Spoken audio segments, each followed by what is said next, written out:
Hello, everyone. How's it going? Welcome, everyone. We'll give everyone a minute to come in. Just coming out of Foxanne stream. How's everyone doing tonight? So, we have an exciting topic for tonight. But do we want to see dog first? Come here, dog. Let's go. Come here, dog. Here's dog. Say hi, dog. Oh, dog.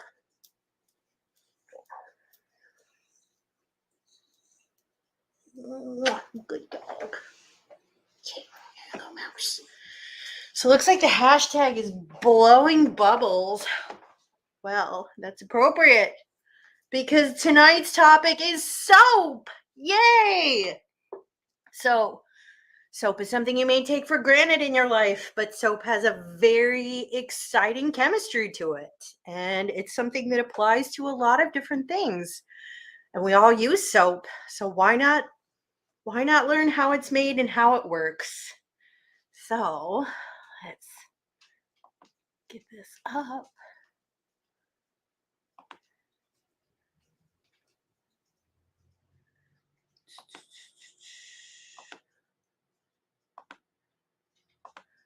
All right.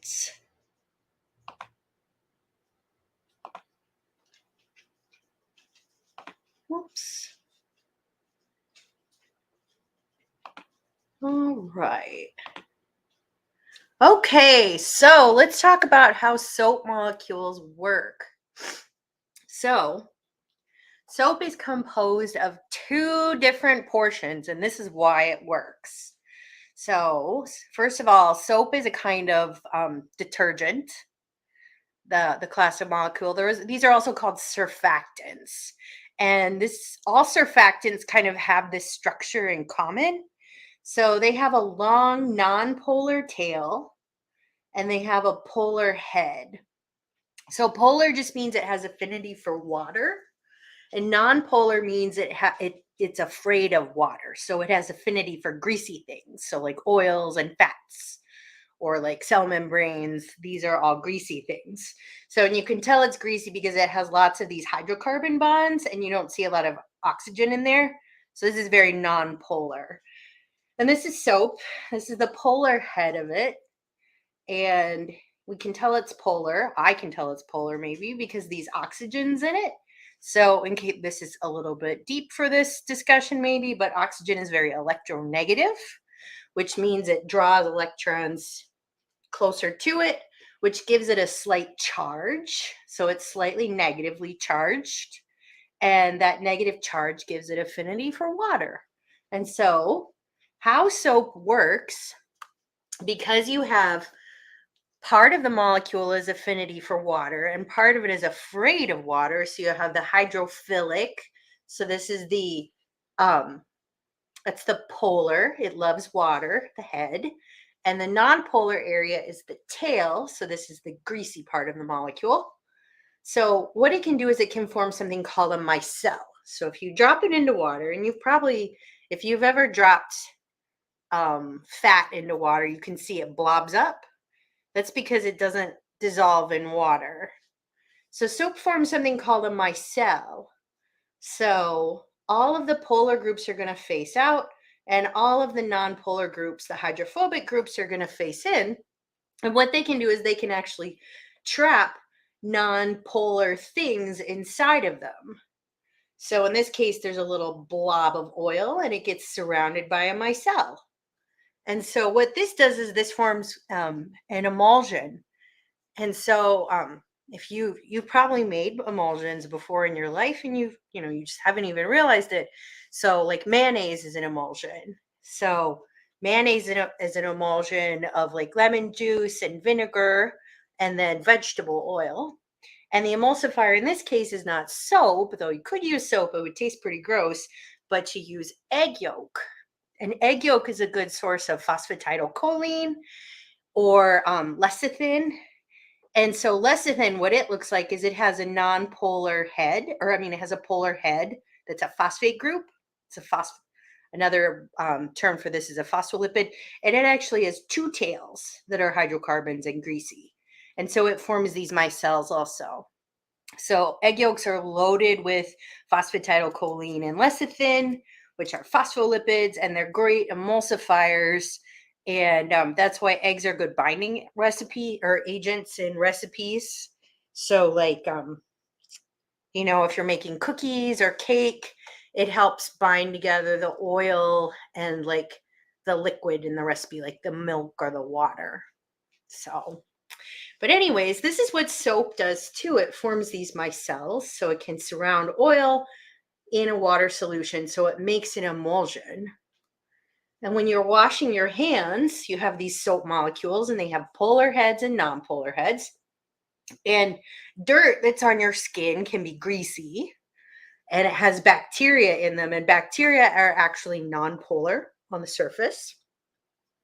And the soap can adhere to those and it can form a micelle. And that micelle can be washed away by the water. So what soap does is it actually makes water more wet. It's a wetting agent. It makes it even wetter than it is. And that's why washing your hands with soap is effective. Now, if you just get a bunch of like sugar on your hands or salt or like fertilizers from your tank, there's no point to using soap at all because if you get some sugar and salt and fertilizers from your tank, those are all polar. They dissolve in water. You don't need soap for that. But if you have been cooking, if you've got like butter on your hands or vegetable oil or whatever nasty substances that Annette can dream up, because she's sitting there thinking about it right now. She is. Anyways, that's why you need soap. So soap is not the only surfactant you can use.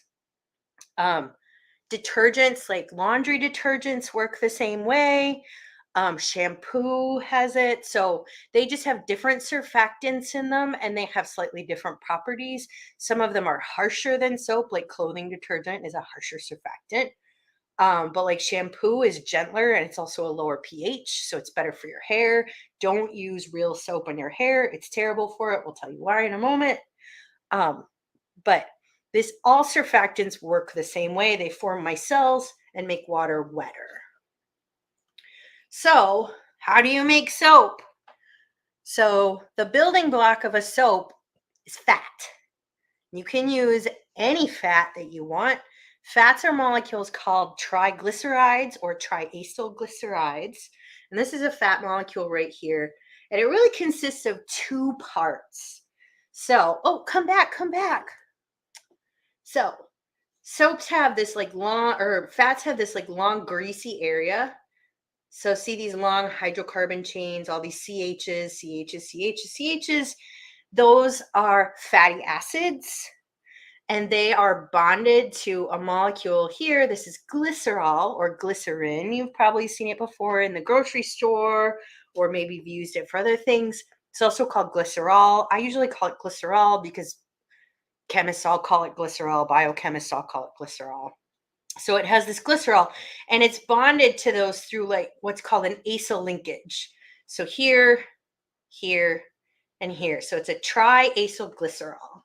So this particular fat, it has two and all fatty acids they're all tri. So all fats, it has 3 fatty acids in it. That's just how they are. That's how they're found in nature. So this particular fatty acid, come back.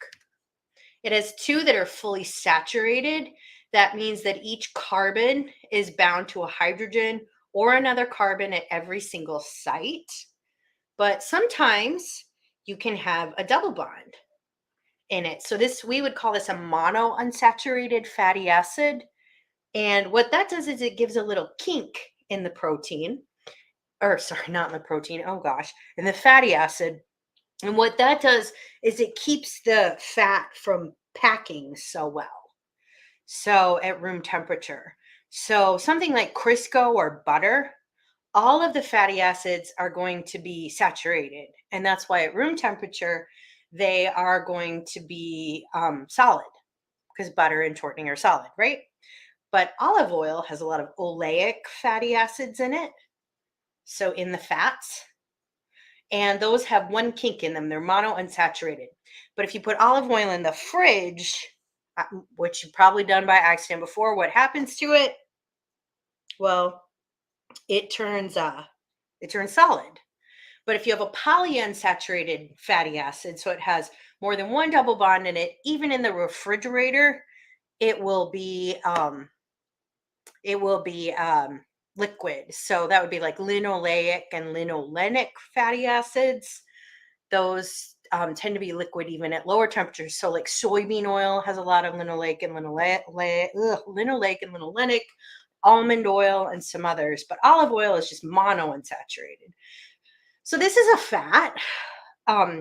Just remember that the more saturated something is, the more solid it will be at room temperature. So lard, butter, shortening, things like that.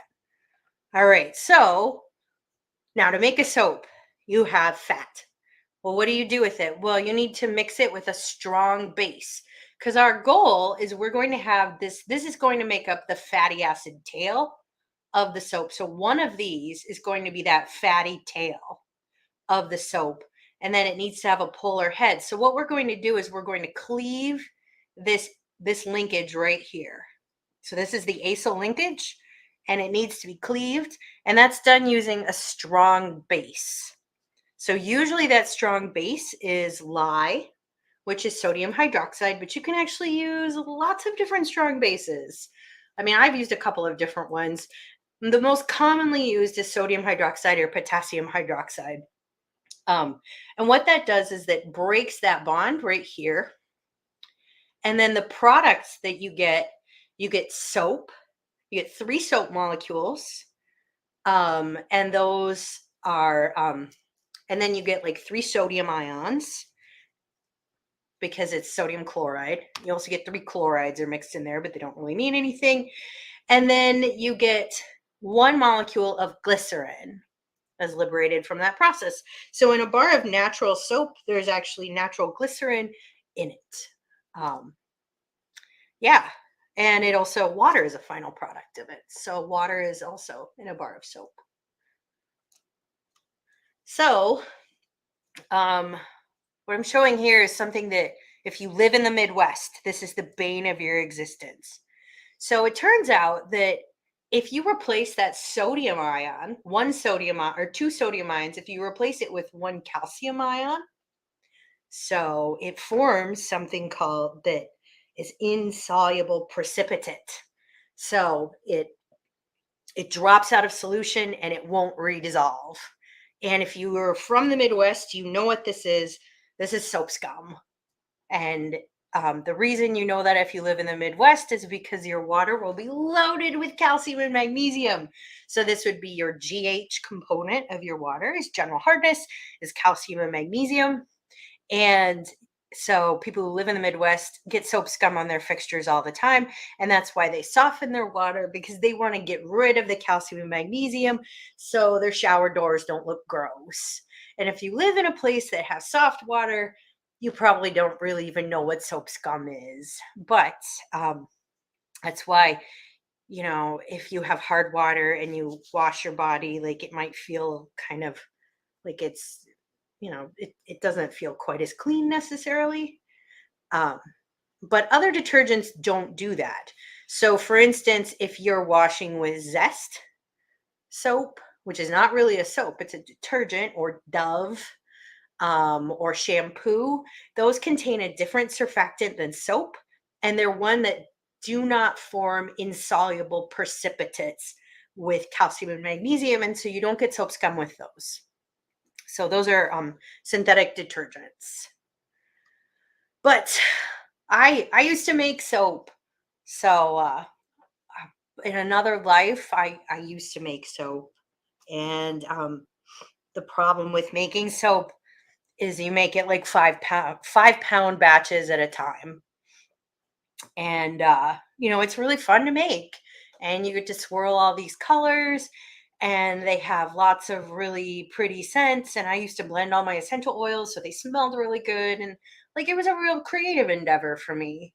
But the problem is every time I made it, it made 5 pounds. And personally, one of my bars of soap would last me about 6 to 8 weeks in the shower. So even if I gave away soap to my family members and to all my friends, I still had so much soap that I kind of had to sell it. And I did get really good at making it. Um, and I have a really good recipe that I worked out. There are soap calculators that you can use. Um, and I had calculated like the precise amount, number of, like the precise stoichiometric ratio of each fatty acid for a perfect bar of soap. And I was pretty good at it. But fun fact about me, I fucking hate selling things. So I would go to these farmers markets and it was just a total drudgery for me. And once I sold my soul to corporate America to become a medical writer, I no longer do this. And I would kind of like to make some soap again, but I would just give it away because I hate selling things. It's the worst. But these are some of my favorite soaps that I made. So just to show them off because they are really pretty. Um, this one on the upper left, this one was lavender, peppermint, and neroli. This one is lemon and mint. Oh, come back, come back. This one is lemon and mint. This one is tea tree, charcoal, and peppermint. I personally hate the way tea tree smells. Um, I hate it so much, but people love it. And so that's why I stocked it. But I think that design is really pretty. And then this one is grapefruit and peppermint, which smells incredible. I hate to eat grapefruits, but they smell great. Um, this one is frankincense, lavender, lime, cedar, and vetiver. That's a really good combination. A lot of things, but it smells great. And this one is, I think, spearmint and eucalyptus. So I don't know. Those were some of my favorite bars of soap. I really loved making them. It was a lot of fun. And if you ever want to look at like the soap that I made, you can go to my Instagram.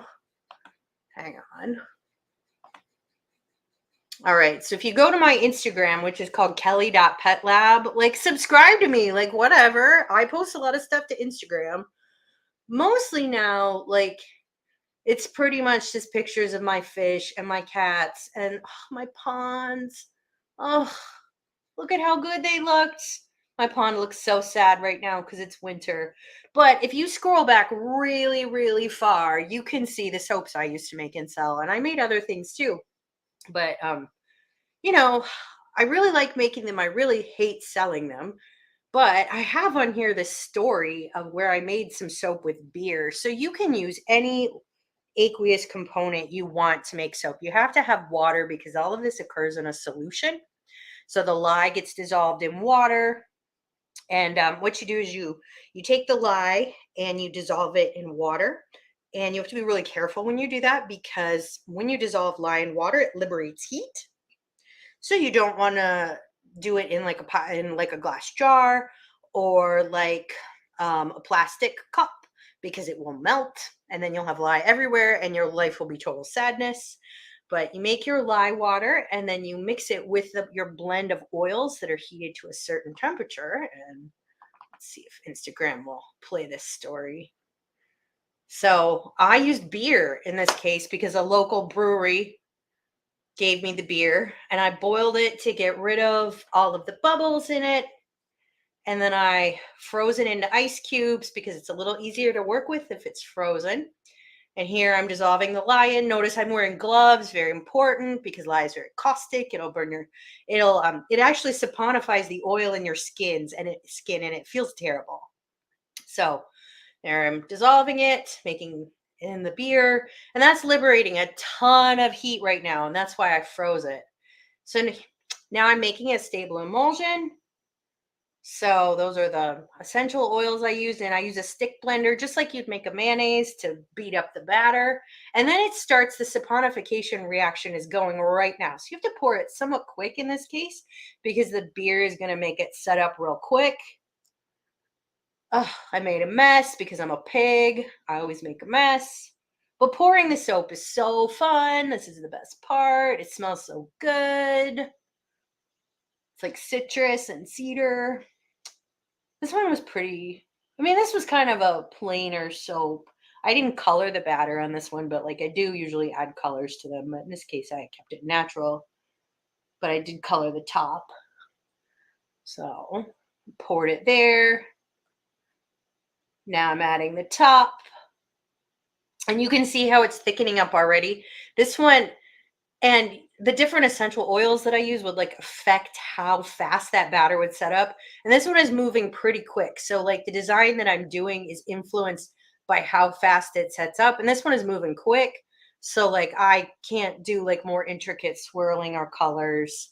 You just have to kind of work with what you have. That beer makes it move really quick because it makes the batter really hot. But then like I do swirling the top, so fun. I'm using a spoon to just swirl it. It's really, really fun. So, but it's setting up quick. It's very meditative. This is like the best part, the pouring it and the swirling it. So fun. Weighing out all those oils and calculating it, total pain in the ass. Makes a giant mess of your kitchen. But this is very fun.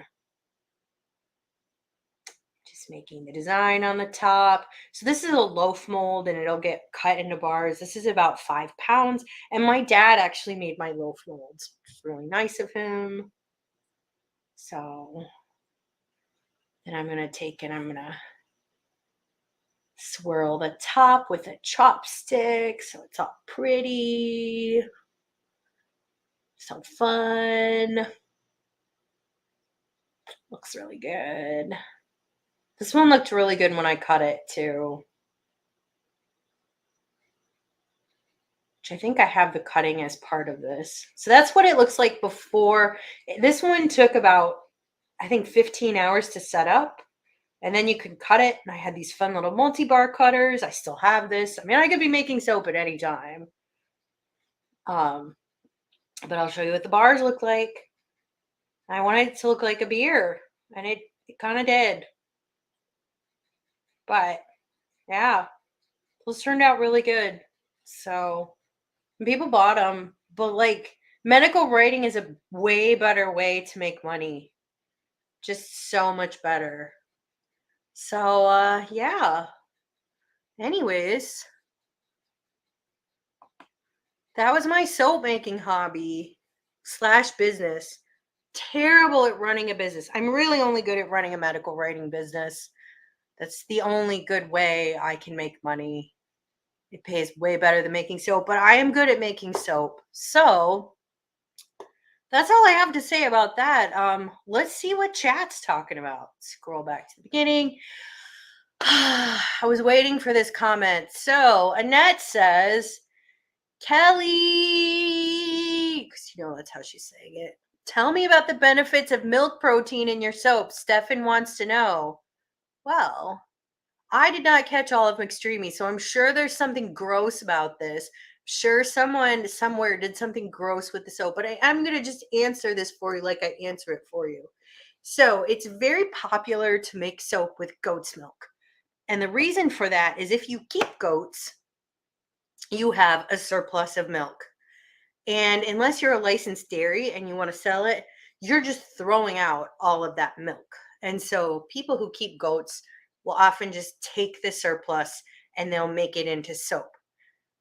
You can also use cow's milk. You can use, I've seen people use breast milk and that's disgusting, but you can do it. And honestly, soap is soap. It doesn't really matter. But the proteins, once they go through this saponification reaction, so they're bombarded with all of those the hydroxyl groups from the strong base, and they are, all of those proteins are going to get hydrolyzed into amino acids. So, but what the amino acids do is they disrupt those micelles that we talked about, and they make them smaller. And smaller micelles um, are less harsh on your skin. There are lots of things you can do to make micelles smaller. There's nothing in particular about goat's milk that has any magical properties for soap. People are like, goat's milk, that's the one that's so good for your skin. I'm like, oh, it doesn't really matter. The thing is all of these amino acids just wash down the drain. Um, so like skin creams and stuff that have different things in them, they'll stay on your skin for longer periods of time. So those can actually have some active benefit.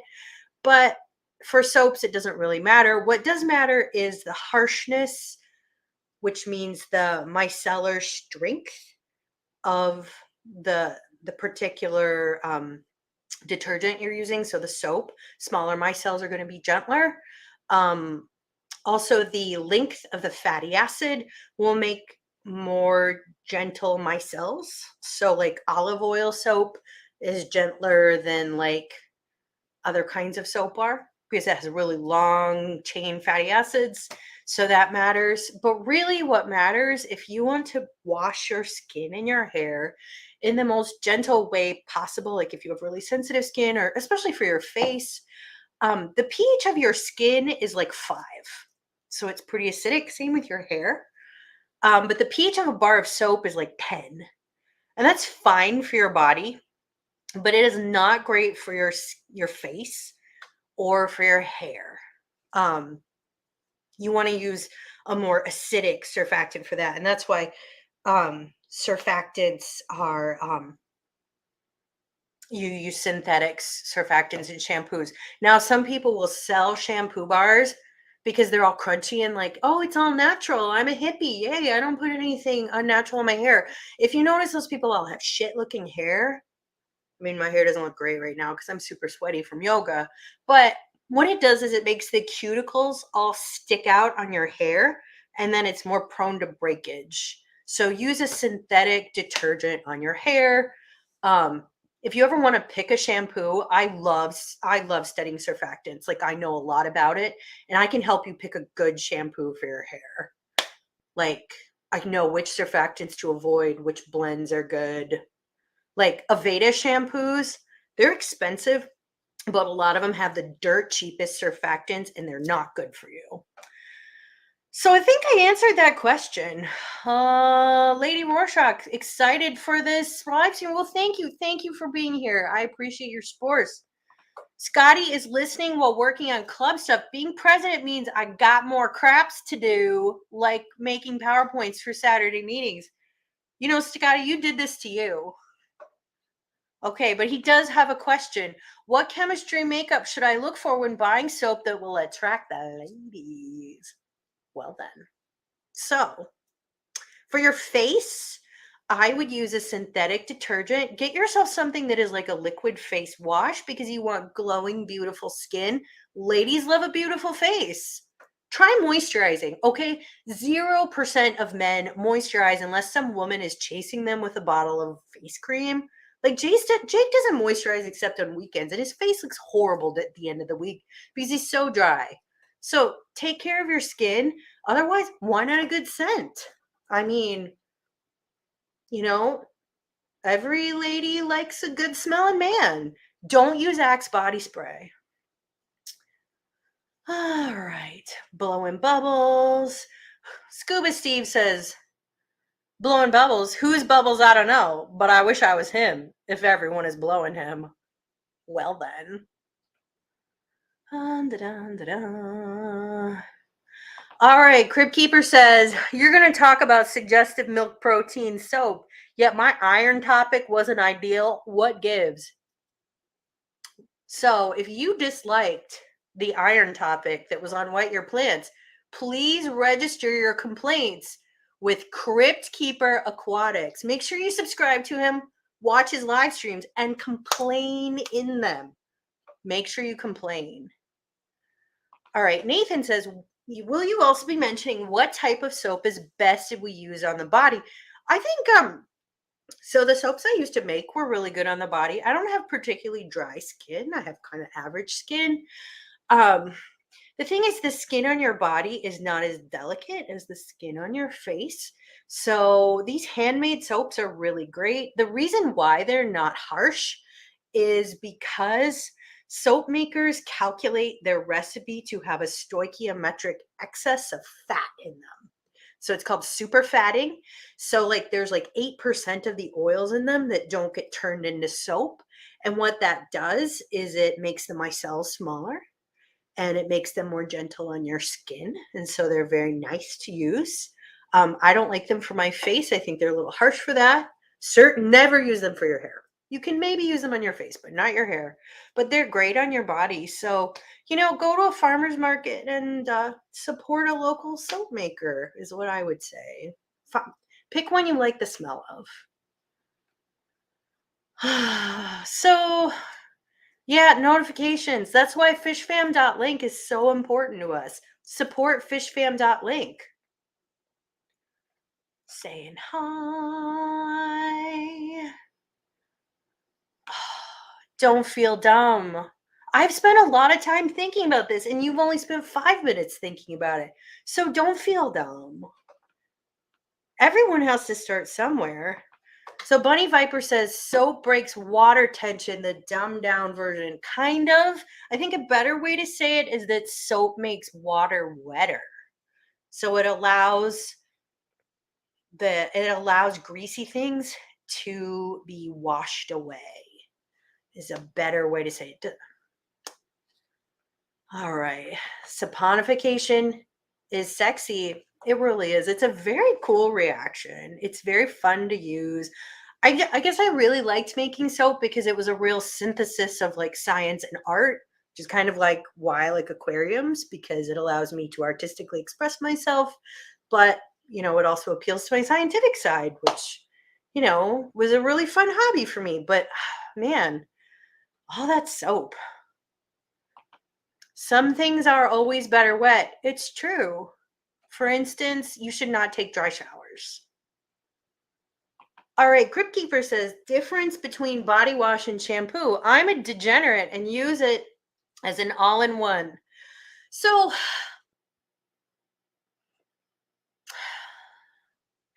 there may not be a difference. It really depends on the blend of surfactants that are used. Shampoos tend to have more expensive surfactants that are better. If you have short hair, that doesn't really matter, but the hair here is probably like 6 or 7 years old at the tip of it. I mean, and I don't even have really long hair. Like you should see Brooklyn's hair. It is so long. And so you have to be a little more gentle with it than you do the skin on your body. But at first glance, a soap or a shampoo or a body wash is mostly just a solution of surfactants. They can have other things in them that can be good for your skin or hair, depending on what they are. Some of those are kind of mumbo jumbo, but some of them really do make a difference for ingredients. If you want to use, dudes really love those, like, it's good for washing my hair and my balls and everything else and my face, and I just use one thing. I mean, if that works for you, it's fine. But if you have longer hair, you're probably going to want to use real shampoo just because it is a more mild mix of surfactants usually. All right. This model is all I need to start my soap business. You should do it, Stephen. I mean, it's a great way to spend a lot of money, take a lot of time, and make almost nothing. Medical writing pays better. Pays so much better. Steven, you aren't that far off. People start businesses learning about DIY soap making all the time. That's what Etsy is for, right? I gotta tell you, as someone who has been part of Facebook groups who make soap, I don't think I would buy a lot of people's soap. God, they don't know what they're doing. I mean, you need to know how to weigh ingredients. You need to know how to use a calculator, which is a soap calculator, which it calculates all of the stoichiometric ratios of all your ingredients. So you're making something that isn't lye heavy. Because if a bar of soap is lye heavy, it's going to be very corrosive to your skin. It's going to be caustic to your skin. So, for instance, back in pioneer days, they'd make lye soap, and they didn't weigh things, and they didn't they didn't know the molecular weight of the fatty acids in their particular oil. So a lot of those soaps were really, really lye heavy. And that's why they were really bad for your skin. They made your skin really red. And they also stripped the seasoning off your cast iron pans. So that lye soap was really, really harsh. But modern soap, if it's made right, should be good. All right, I get it, Crypt Keeper. I do that too sometimes if I don't have a definitive shampoo. Here's the thing: if you have shorter hair, you can get away with it, and maybe you can get away with it a couple times. And I actually make that's one thing I still make. I still make my own shampoo and conditioner, and it's really, really good. And it's also I make bars of it, which are just solid bars of detergent and other additives, and they work really great. So I still do make those. I do make some other things. I make some lotions, I make some creams, but as God is my witness, I will never make a bath bomb ever again. I mean, my bath bombs were beautiful. They worked great. They smelled amazing, but oh God, no, no, never again. Craig says, making anything from scratch is the best feeling. Yeah, I really love to make things. I really love to cook. I really love doing crafts. I am a crafty critter. And, you know, if it weren't for the fact that I just hate selling things, also, it does make the biggest disaster of your kitchen.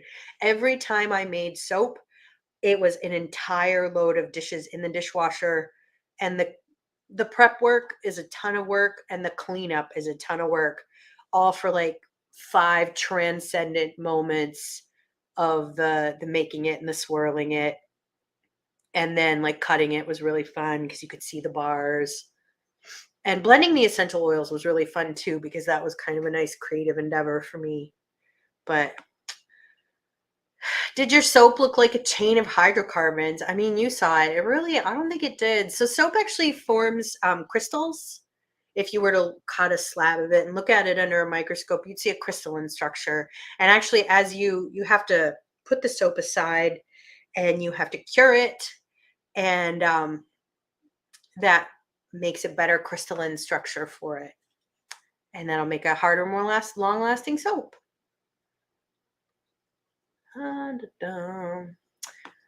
Crypt Keeper says, I'm a fatty acid.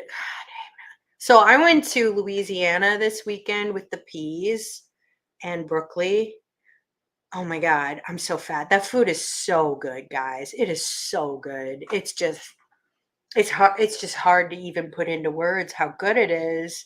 And I ate so much, and all we did was just eat and eat and eat. And like, I hadn't tried a king cake before, and Brooklyn shows up with like 4 king cakes because we got to have a king cake buffet, and then we have to go out to dinner, and then it's like all you can eat sushi and like crawfish and grilled oysters and grits and big giant biscuits. I mean, I'm so fat. I'm only eating vegetables pretty much this week and trying to work out a lot because I'm so fat. There's a reason I'm wearing a giant hoodie. I'm so fat right now.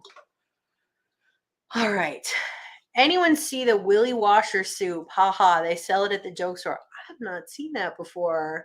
Oh, the Willy washer soap. It's the one that's like a donut shape. So, I don't really recommend using natural soap on your penis or your vagina because I think it is too high pH and that skin is pretty delicate. So I would use a synthetic detergent like a body wash that is unscented. Be nice to your junk. All right. Wait, so why is clarified butter liquid at room temperature? No, it gets solid. So clarified butter is like ghee. It gets solid. I've clarified butter before. It gets solid. What you're doing when you clarify butter is you're heating it up and separating it from the liquid portion, and like any proteins that are in it will drop out of drop out of suspension too. And so you're just getting the fatty acid portion and it lasts a lot longer. So, like ghee does, ghee lasts a really long time. And if you don't have good refrigeration, that's good. It's also really great for frying foods because when you get rid of all those proteins and stuff, those burn at a really low temperature. And so, clarified butter makes really good, like chicken cutlets. But yeah, no, it's solid at room temperature. All right, Lady Rorschach, a bunny viper says, I don't know. I used to make melt and pour soaps, but so many great things in them. So I'm a dork, but the soap was great. So melt and pour soaps are a whole different animal. And I mean, I have made melt and pour. So this is called cold process or hot process soap. This is where you're making it from scratch. If you ever go to like Michael's or something and you get one of those soap making kits, what it is it has blocks of soap that you can chop up and you can melt them in the microwave. So the soap is already made for you. You're just melting them and you can put your own scents and stuff in them and you can pour them. And, that's a fun craft project too. And people make some really beautiful things with that. That's just not really what I did.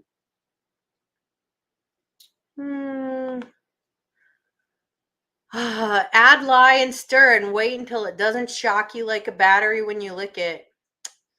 I mean, that is how you know how soap is fully saponified. Actually, you can zap test it.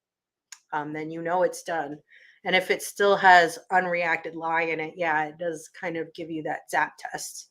So that is actually a pretty valid way to do it because your tongue is a much more accurate pH detector than a lot of the shitty pH meters out there, as I'm sure many of you well know. But don't lick your aquarium water, guys. Like, don't do it. I don't know. Lots of wiener cleaner stuff. Geek Boy, non-soapy scum. Yeah, you guys have super low GH, so I'm sure you never get soap scum. But if you were to live in Iowa and you didn't get a water softener, it would be gross. So Tim says it's amazing going to hotels where they have soft water. I have super hard water here and definitely can feel a difference when showering in soft water. Yeah, me too. Like my hair looks really good when I shower in soft water. My hair looks really bad right now because I haven't combed it and I just did yoga, but whatever. Yeah, Dee Dee says your hair is much softer too. Yeah. So Corawork says Ivory soap is a good example of a non-scummy detergent. Yes, that is because it is a syndet. It's a synthetic detergent. So like palm olive, I don't even know if they sell bars of palm olive anymore, but that's because old-timey palm olive, back in the 20s, it was made of palm oil and olive oil, which actually do make really good soaps. I don't know if you can buy bars of palm olive anymore, but Ivory soap is a syndet. It's not my favorite one, but here's what I hear: blah blah blah blah soap, blah blah blah blah soap. Need more college. I mean, just use soap. Like, I recommend it.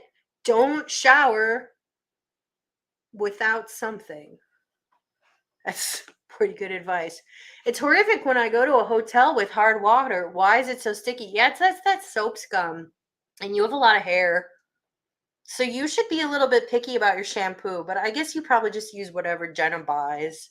And Jenna probably buys like real shampoo. So yeah. Oh God. Annette's milk protein soap. Yeah. Rico says soap makes me slippery. Slippery makes me dirty. Giggity. Hi, Rico. Creepy and dumb. That's Rico. All right. Rico shows up. Rico starts grinning like a Cheshire cat. Ain't that the truth? I'm sorry I missed most of your stream today, but meetings, man. I had so many meetings. Meetings are not as a good use of a time as a Rico live stream. Not even close. Meetings are nothing good ever comes out of them. Okay, Nancy says, I remember when I was growing up in Florida, Zest used to advertise something like Jacksonville, you're a hard water town. It only took 30 years for someone to tell me why. Yeah, Florida has crazy hard water because of all those limestone springs. Yeah, crazy hard water. So yes, that would make sense. Zest was, I think, one of the first syndet detergents on the market that didn't was really marketed that it wouldn't form soap scum, but I think it feels gross and smells bad. So, Dee Dee likes tea tree. It's an acquired, some people like it, some people don't. Like essential oils are very personal. Some people like them, certain ones, some people don't. There's some I really hate. I hate patchouli. Don't really like tea tree. I don't really like ylang ylang. It's too heavy. Coral Works says just get some cute snail and fish shaped molds or something to sell on a Fishfab auction or in packages. No, I have a real job that makes real money, and I have no desire to sell anything. I just give things to people now. The thought of having to like provide customer service makes me sick to my stomach. I don't want to provide any customer service at all. So I just have a job that's good. Bunny Vapor says, I made a man soap that smelled like leather. Well, then, cowboys loved it. I mean, we don't really have a lot of cowboys in Indiana, so probably that would not be a good choice. I mean, I had a lot of men buying my soap. I would say probably like 40% of my customers were men. So, I mean, it was popular. Men have to take showers. So did a lot of women, including me. Yeah. Had a couple of kids stop by the brewery to buy beer to make soap with. Luckily, their parents were with them, or would have been a hard no. You really don't need much. I mean, so this brewery gave me that beer. I think I probably used, I don't know, like 200 milliliters or something, because I also mixed it with water because straight beer is a bit much in a soap. You can't smell the beer at all at the end of it. Once it goes through that saponification reaction with that much lye, any hop scents or other things are completely destroyed. All right. Scrolling, everybody's showing up. All right, Brandon says, Kelly Foreman, how and why do surfactants benefit plants? So they really don't. Sometimes you will see a potting soil has surfactants in them, so like a garden soil. And what that is it's a wetting agent, and that helps the water distribute more thoroughly throughout the soil because it can form micelles. Because some soil is a little bit hydrophobic and the water would just bead up on it. Bead, B-E-A-D, not beat, like not that. And so sometimes potting soil mixes will have a little bit of a surfactant in them for that. It's not that it's good for the plants so much per se, but it does help water get into the soil and ultimately get to the roots. Oatmeal is great and soap's good for itchy skin. Yeah, I put oatmeal in soaps. I mean, I like to grind it a little bit. Otherwise, I think it's a little too abrasive. But yeah. So Coralworks asks, so what is micellar water in relation to these micelles made by soap? So micellar water is very clever marketing is what it is. So all these micellar waters are very, very dilute mixtures of synthetic detergents, so synthetic surfactants. So you're paying for a lot of water with micellar water, which is convenient. I mean, because you can just put a little bit of it on a cotton pad and clean your face. But all it is very, very dilute soap. So you could just use like a teeny, teeny, tiny little drop of soap and a wet washcloth and clean your face that way. And it's probably a lot cheaper because that's all it is. Micellar water makes micelles because it has detergents in it. There's nothing really to it. Some of them smell good though. So Bunny Viper's talking a lot about the soap she made. All right, any synthetic bar shampoos. I'm wanting to stop using plastic bottles as much as possible. Actually, there's a woman down in Texas. She has a small business called Royalty Soaps, and her shampoo bars and conditioner bars are really, really good. I get the unscented ones sometimes. When I'm too lazy to make my own, I buy her stuff. They're really great, and they have almost no packaging. They last a really, really long time. Her conditioner bars are really great. So I really recommend those. You can order them from her, and I highly recommend them. She has a not really even a small business anymore. I think she has like 8 or 9 employees. So that's what I'd recommend. But I really like those I use them for traveling. They're great. The bar shampoos, they work fantastic. They last a long time and so much less plastic packaging that just gets thrown away. So, yeah. Johnny says, I get yelled at about not moisturizing all the time. So I get why you're not putting lotion on your hands because, you don't want to get any fragrances in the aquariums, which I appreciate. But what about your face, Johnny? Like, it's dry there. Do you want to look like a shriveled up old man in your 30s? No, like, let your girlfriend put moisturizer on you. Like, don't wait until the skin is like cracking on your back to put on lotion. Like, just let her put it on you. Come on, guys, moisturize. Scotty says, what shampoo should I use if I don't have hair?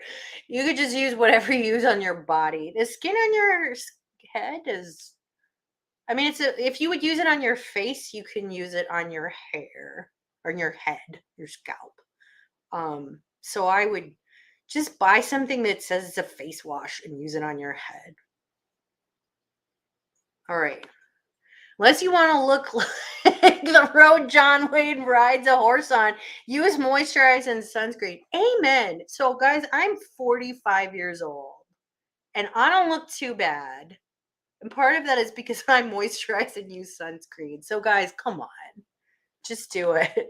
Scotty, a wax-based shampoo. I mean, you want to buff your scalp to a nice shine. So in pictures, it's going like ding. All right, New Local Austin says chicken don't wear underwear because their peckers is on their head. Words of wisdom right there. Bunny says if you make melt and pour, you don't have to mess with lye. Very true. I personally like the product a lot better, and I like the process a lot better with lye soap. It's also ultimately less expensive, and you have more control over it. I just really like doing it. It's super fun. I mean, I don't know. Maybe I'll make some this Christmas to give away. I don't know yet. I can't think that far ahead, but it is very fun to make. So, yes, Michael, they would look stupid with underwear on their heads, peckers out. I mean, Dee Dee also, words of wisdom right there. Lady Rorschach says, yeah, I would like to avoid lye when I make soap, Bunny Viper. Something about it in soap just isn't that great to me. So, here's the thing. If you make melt and pour soap, it was made with lye. So whether it's the soap that I make or the soap that some factory made, it's made with lye. That's the definition of soap, what it is. But unless you have messed up that recipe, 100% of the lye is gone. It's completely reacted. There is no lye left in it. In a soap, the only thing that is left is the soap molecules themselves, glycerin, water, and then whatever else you put in it, like fragrance oils or sodium chloride. So, I mean, I'm not very afraid of lye because I worked in labs for millions of years. So, I'm pretty used to handling chemicals. But otherwise, if you just, research what the safety protocols are, you wear gloves, safety goggles, and just take your time, it's not so bad. And I did it all the time. It's not so bad. So water is wet. I mean, Johnny, you of all people should know that. You of all people. Wow, even my dumb version, it was not dumb. Geek Boy says, yeah, support Fishfab link. Clearly it needs all the help it can get. It's true. Support Fishfab.link. Just admit it. The iron topic was fun. I admit nothing. I was coughing so much that day, too. I'm so much better now. Just remember to wash your face first, boys. I mean, you should listen to Dee Dee. You're supposed to wash your balls. If you didn't, I gotta feel like Jenna would intervene. She's not gonna put up with that. All right, ball washing, ball washing, ball washing. A lot of ball washing.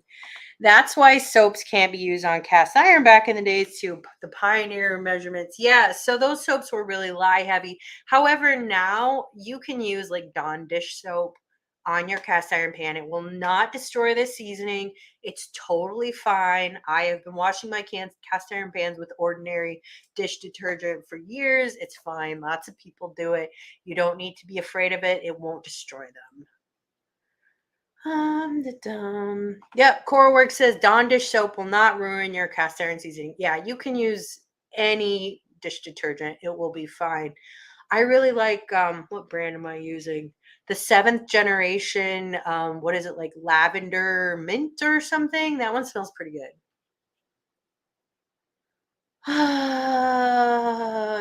So I have never seen Fight Club, but don't they make soap out of fat, like from liposuction? I mean, you can do that. So, like, you can make soap out of lard, which is not very different than human fat. Lard actually makes really great soap.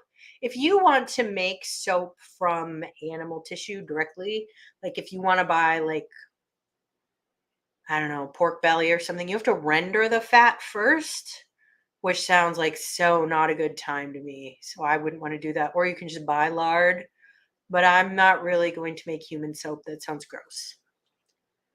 Make me a glitter bath bomb. God, I don't want to make bath bombs anymore. Oh God, no. I bet candle making is a real bitch to clean up for sure. I don't really like candles. That's why I never got into making them. Because one of my dumb cats would set themselves on fire if I lit candles. I mean, they're just, they're not smart. What is the pH of saliva? I do not know, but I bet you have pH paper somewhere. Like you have all those aquarium pH tests. Like you could figure that out. I bet you could do it. I use natural dyes, colorants, and scents. Even made kid soaps with toys inside. It was so much fun. It's a super fun hobby. Not until you. I'm probably way behind, but whatever. All right. I guess what I was going after is there's a lot of diversity of sellers on Etsy. Believe me, if I had the ability, I would be making soap too. There's just a lot of bad sellers on Etsy in general. I mean, just like with anything, you know, just like with anything.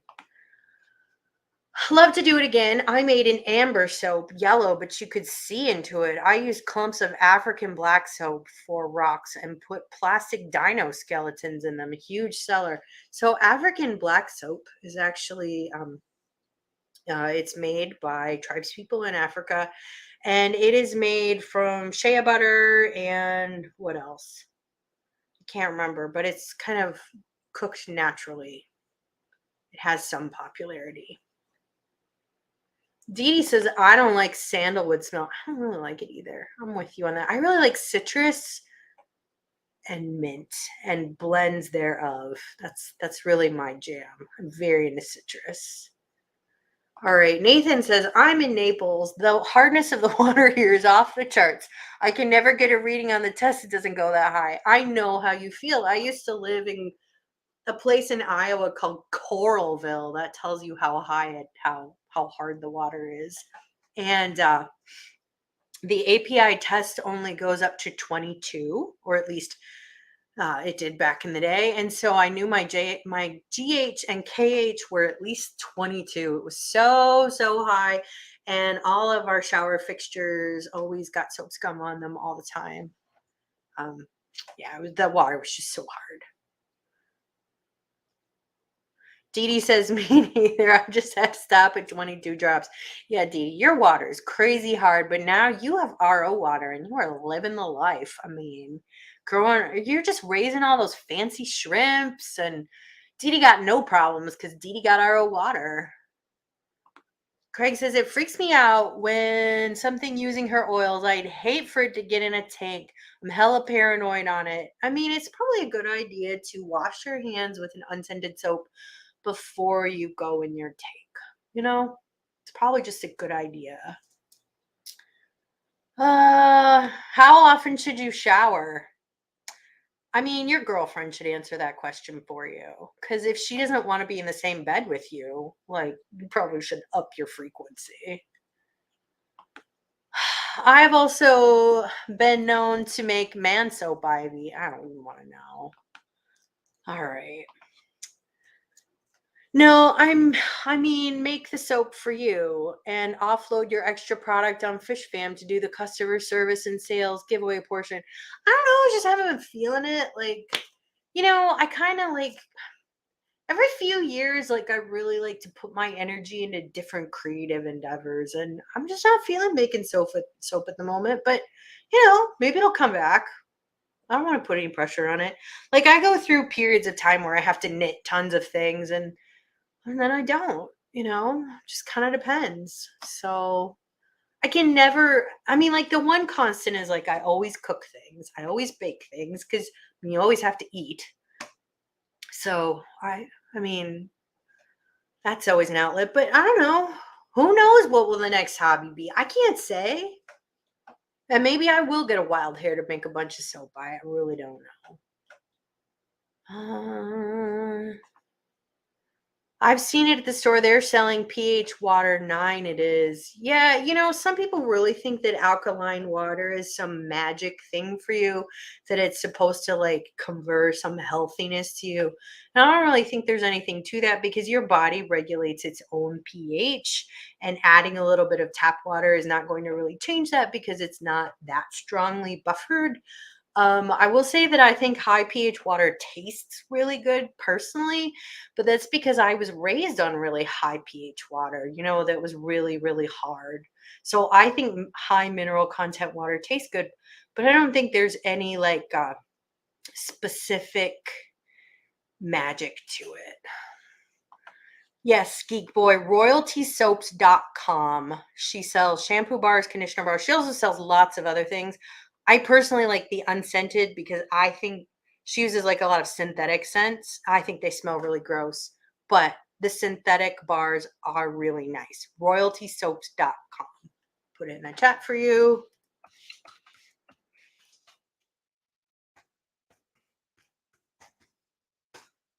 A nice product. They're reasonably priced.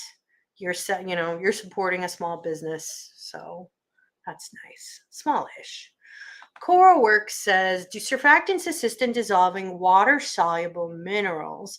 Would that maybe help in the potting soil situation if detergents make water wetter? So, water-soluble minerals are not more effectively dissolved um, by a soap, because minerals are dissolved pretty well by water alone.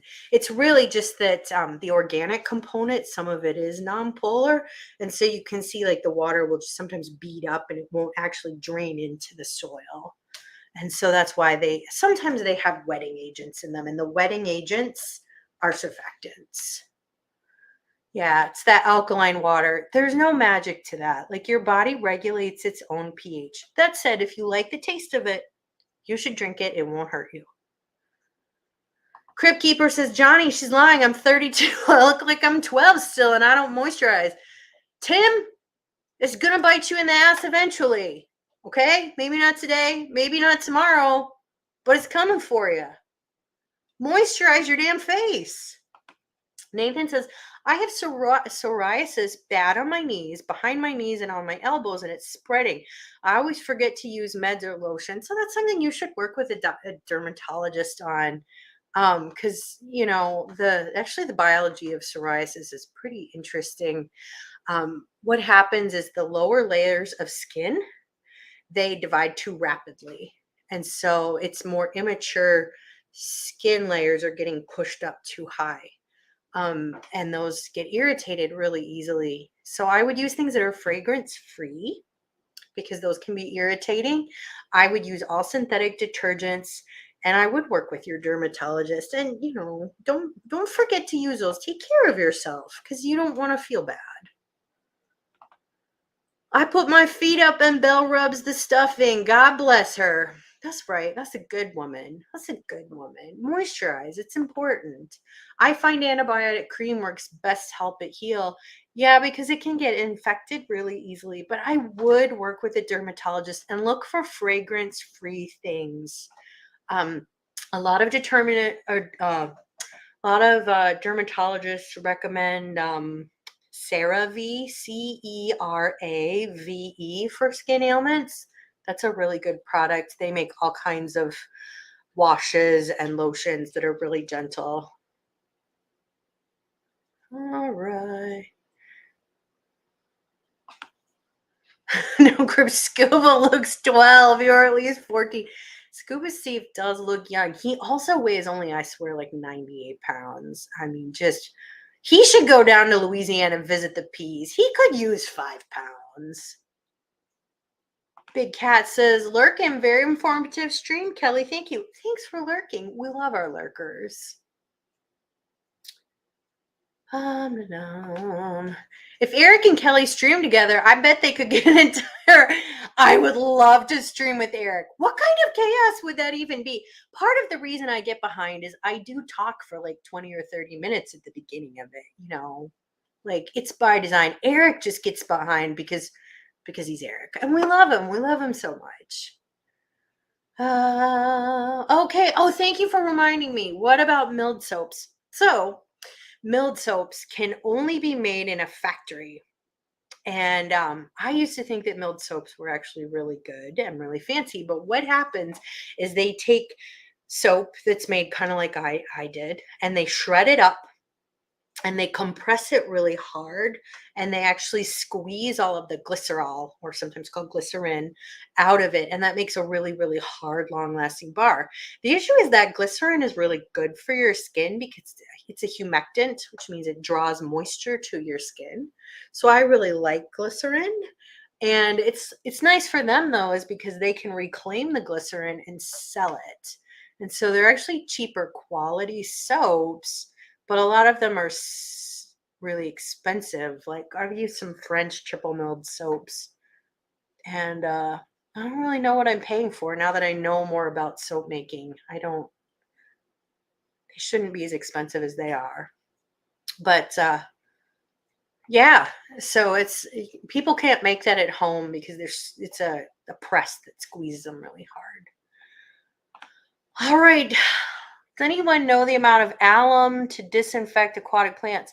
So I never disinfect any of my plants. I don't want to make my plants unhappy. So I don't dip them in potassium permanganate. I don't dip them unless I see a bunch of algae on them. I'm not going to dip them in hydrogen peroxide. I don't use alum. I just rinse mine with tap water and go. I don't care if I get snails in my tank. I welcome all snails. Snails are friends. They're not enemies. So I don't know, but maybe someone in the chat does, but I don't really see it necessary. I think it's good to rinse your plants in tap water though. That's a good thing. But plants do not harbor fish diseases. They're not a vector for them. Dun, dun, dun. So I use Dawn when washing the pups, then on myself. Will any soap kill fleas? Like any soap. And Dawn is terrible for your dogs. It's such a harsh surfactant. So all of those like commercials about like Dawn's so gentle that it will help all of these poor shorebirds that are covered in oil. So they're doing that because it's a really harsh surfactant. And unless you have like petroleum spilled all over your dog, you don't want to use it. And a lot of those poor birds that were in oil spills, they ended up dying anyways. Use dog shampoo on them. And fleas, like the best way to get rid of fleas is with a flea killer from your vet. Like those are the one. I mean, because a lot of fleas are resistant to other methods. So that's what I would use. But don't use Dawn on your dog. Also, don't use your soap when you're washing your dog either, because dog skin is much higher pH than ours is. So it's like pH 7 or 8, and our skin is like pH 5. So the chemistry is very different. So just use dog shampoo on your dog. Non-hydrogenated lard makes really good carnitas. Yeah, it's so good. I mean, lard tastes great. Bunny or Matt says, I have a horrible story about soap. Do I want to read the rest of this? Probably not, but I'm going to do it anyways. And it just happened the other day. I was washing my body and one of those nasty little balls of my soap flew into my eye. I could still feel it there. I don't know. Oh, like it was in one of those soaps that had like the little beads in them that are exfoliating. Yeah. So those are banned in a lot of places because they're microplastics and they're terrible for our sewers and for our environment. So you should just find a better soap. And it's bad for your eyes. Yeah, it sounds like it was not fun stuff. Yeah. Those are bad stuff. Never again buy that soap. Just get a better soap or just have Melissa buy this soap. I mean, no dude is picking it. I mean, like, so Drake, he ran out of his shampoo, and so he's just been using whatever the gym at work has. Like, come on, Jake. So I'm gonna buy him some shampoo so he has something that's not gonna make his hair disgusting. So, is Dawn a good soap to use before putting my hands in the tank? I don't think I would use Dawn on your hands at all because it is such a harsh surfactant that what it's going to do is it's going to make your epidermal layer weaker over time, and you're going to be more prone to sores in your skin. You don't want to have open wounds put into your tank because it could make you sick. It could give you an infection. So just use a regular unscented hand soap, but don't use Dawn. Just an unscented hand soap. All right. Just sucks when you get the balls in the eye, right, Matt? Thanks, Geek Boy. I can count on you. So Coro says, if your hands are well rinsed, I would say Dawn is fine. I just would never use Dawn on your hands. It's terrible for your skin. I mean, even when I wash dishes, like I use a brush with a long handle so I'm not getting it onto my skin. My mother wears like a little pair of gloves because she was a nurse. She had to wash her hands like, 100 times a day, literally. And so her skin was really already very damaged. But that's really bad for your skin. It's really great for like scrubbing a lasagna pan, but your hands are not that dirty, I would assume. All right, can fish oil be used to make soap? Set up a vendor booth at the Clash, Kelly. You can saponify a lot of things. You can probably saponify fish oil. One, it would be so expensive because fish oil is really expensive, like cod liver oil. And two, I don't think it would make great soap. I bet that soap would be gross. And no, I'm going to be very busy at the Clash because I'm giving 2 talks. So if you really like what we got going here, but want to see me in person, I'll be at the Clash giving talks. Also, maybe judging the aquascape competition because I do enjoy being judgmental. All right, Coro says, I try to wash before and after I touch the tank every time. That's a really good idea. Because there are things in your tank that can make you sick too. So it's a good idea. Geek Boy says, yeah, I hate perfumes. Yeah, get the unscented one. I think you will be very happy with that product. It's quite nice. Your wife can use it too. It's great. All right.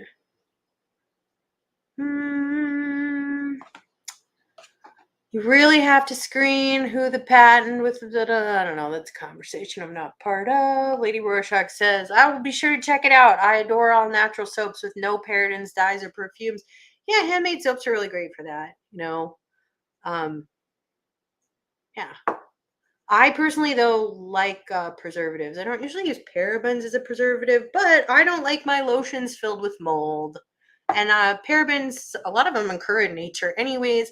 I don't think they're the worst thing you can put on your body. Do I think you should eat parabens? No, but I don't really think it's an issue to use them in a soap. Or, I mean, in a detergent. Bar soaps have no preservatives in them because the pH is so high that it really inhibits pretty much all microbial growth. I mean, nothing's going to grow on a bar of soap. Scuba Sivo says, I have psoriasis too on my scalp and my knees mostly, but Kelly would be proud. I lotion my face every day before work. I am proud of you. I'm very proud of you. And that's a hard skin condition to treat. So, try those CeraVe, CERAVE products. Are very gentle. They're recommended by lots and lots of dermatologists for things. They have a couple of basic cleansers that you can use. Yeah, they're good stuff. CoreWorks vouches for them too. CeraVe, they're nice stuff. They're not expensive. You can buy them in ordinary drugstores or Target. Yeah, it's a good product. All right. Of course, one doctor's trying to get you to spend money at another doctor cult. I know. I'm not that kind of doctor. But I'm just advising you go to a doctor because I'm not that kind of doctor.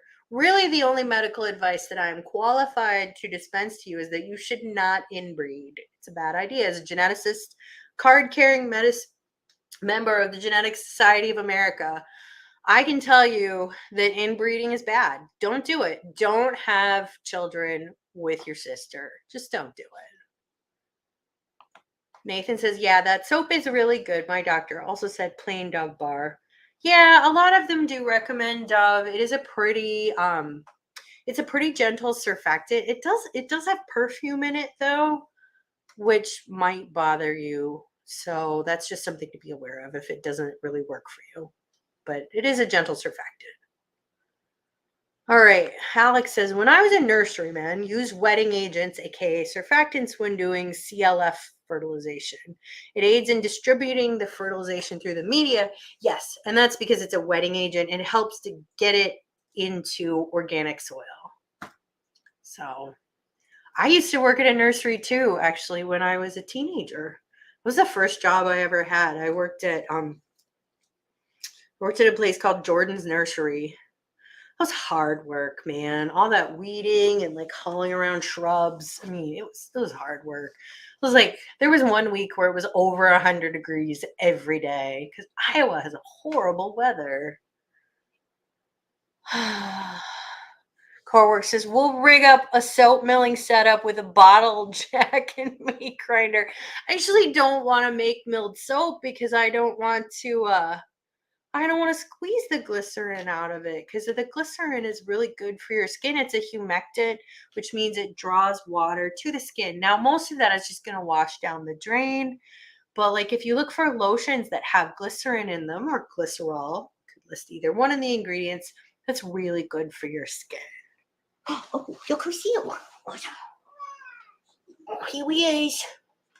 Fat kitty. Huh? What do you have to say about soap, Fat Kitty? Do you want a bath? Bath, Fat Kitty?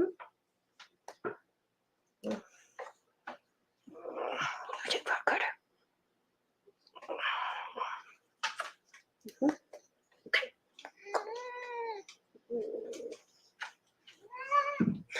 Not happy. He hates being picked up, but too bad he's a cat. He has no agency. All right. Corework says dog shampoo is a different pH from people shampoo too. Yes, dogs have a higher pH to their skin. Don't use people shampoo on your dog. Don't use dog shampoo on yourself. So Bunny Viper says, I clean incoming plants in peroxide and I've used bleach with no issues when done correctly to kill snails and parasites. I'm still battling ram's horns that rode in. Pest snails eat holes in my plants too. Nope. I disagree with that.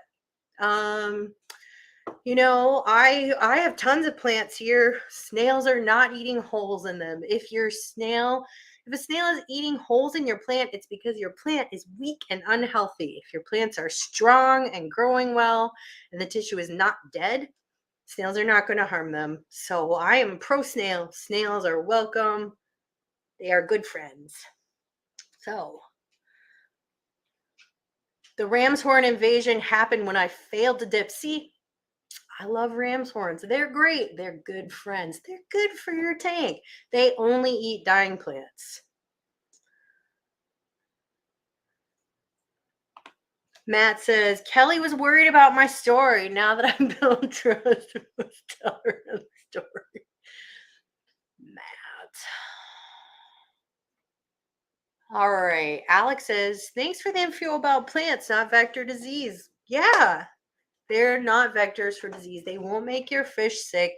You can give them just a nice rinse with tap water, and that gets rid of kind of like any decay or grossness before you put it in your tank. That's all I do. And I know how to grow plants, you know.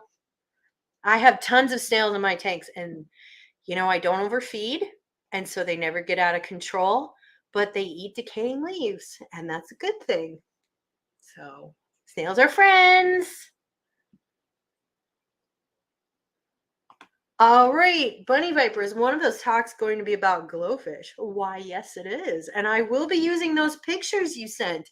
And if anyone out there has pictures of glowfish, please email them to me because I will be giving a talk on the genetics of glowfish. So, and a beginner CO2 talk also. So, yeah, I can't wait to give those talks. And I do need pictures of glowfish. So, because I've actually never had a glowfish. So, I welcome your pictures. All right. Sarah asked, did you ever get Mrs. Meyer's soap made in Iowa before they sold it at Mass Market? Orange Clove was my favorite. Yes, I always really liked Mrs. Meyer's before it sold out. I don't think it's quite as good now, but their stuff did smell really good. I liked it, but they did sell out. But you know what? We all got to make a buck. All right, Scotty says, yes, Kelly, what are the topics? I just said them. So we do have a catchy name for the one talk, but we're still working on the other. Jenna came up with a catchy name for it. Because Jenna is the source of all catchy names. Like Wet Your Plants. That's a Jenna name. She's very clever.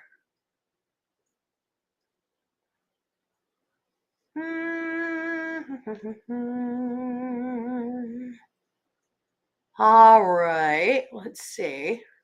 By the way, Ed is streaming tonight, so I hope everybody goes to Chattanooga Ed after this.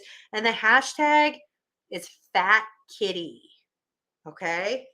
It's going to be the same hashtag every week because Ed loves kitties.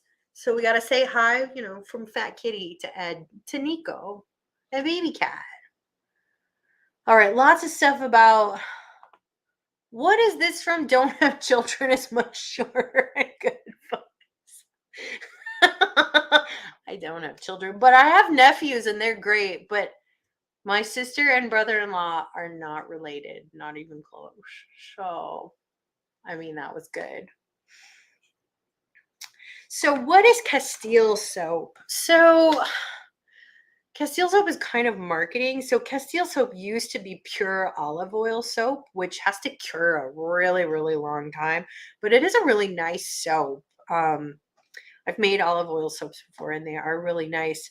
Dr. Bronner's Castile soap is it's olive oil and coconut oil, which is fine. I mean, it's fine. It's fine. I mean, Dr. Bronner's is not that great. I mean, if you want to use it, you can. But I don't think it's that great. Just trashing on Dr. Bronner's. The world would be pretty awesome with more Scotties. I mean, we already have 2 Scotties in the fish fam. Should we have more of them? Who is going to volunteer to change their name to Scotty? I mean, I don't know. New Local Austin. Could you be Scotty Austin instead? Maybe. I don't know. Ian could be Scotty Atkins Nature Aquarium. I mean, somebody should just take the hit. All right. Walmart has the generic of that soap for sensitive skin. Exact same ingredients for a few dollars cheaper. I like it in the pump bottle. Hey, there you go. I mean, it's probably made by the same manufacturer anyways. It's just relabeled. Yes, Fat Kitty. Lots of talk about zucchini and snails. I love cats when they are annoyed. I know. I love to mess with my cats because you know what? What can they do about it? They're cats. They have no agency. They need to just deal because they're already living a sweet life where they don't have to pay any rent or have a job. That orange boy of the brain cell today. Oh God. So On Reddit, there's a subreddit called One Orange Brain Cell. I love it. It's all these like stupid orange cats with their stupid little faces. I just love it. Oh, fat kitty is so precious. He's a good kitty. He's a good kitty. But I do like to mess with him because what's he gonna do? Da-da. Steven says, I love ramshorns too. I think they're great snails. I think they look super cool. I've got some that are, I swear, almost an inch big. I think they just kind of tool along and they eat like, they eat decaying leaves and, they just kind of mind their business. So I have all these expensive rainbows and Jake likes the snails the best. He's like, oh, look at that pond snail. It's so great. Yeah, thanks. Spent how much on those rainbows? That's all he cares about. So just not the giant Colombian rams horn seals. They destroyed a healthy planet tank in less than a month. Oh no. I have seen those before. I've never seen those come in as an infestation though. Did you intentionally put those in? Oh dear. Oh dear. So I put all the extra rams in a 20 gallons of Thunderdome. Oh God. I mean, you can feed them to your puffers if you have puffers. I don't have any puffers. Need everyone to add scuba before their username. Should I be like Scuba Kelly? I mean, maybe. I mean, I don't know how to scuba dive, but it is a bucket list thing for me to do. Uh-oh. Do I have to shave my head to be a Scotty? I think you do. I mean, I think if you want to be Scotty Snail Guardians, like, you got to take that hit in that. Like, you got to be bald. You have beautiful hair. It would be quite the sacrifice. Yeah.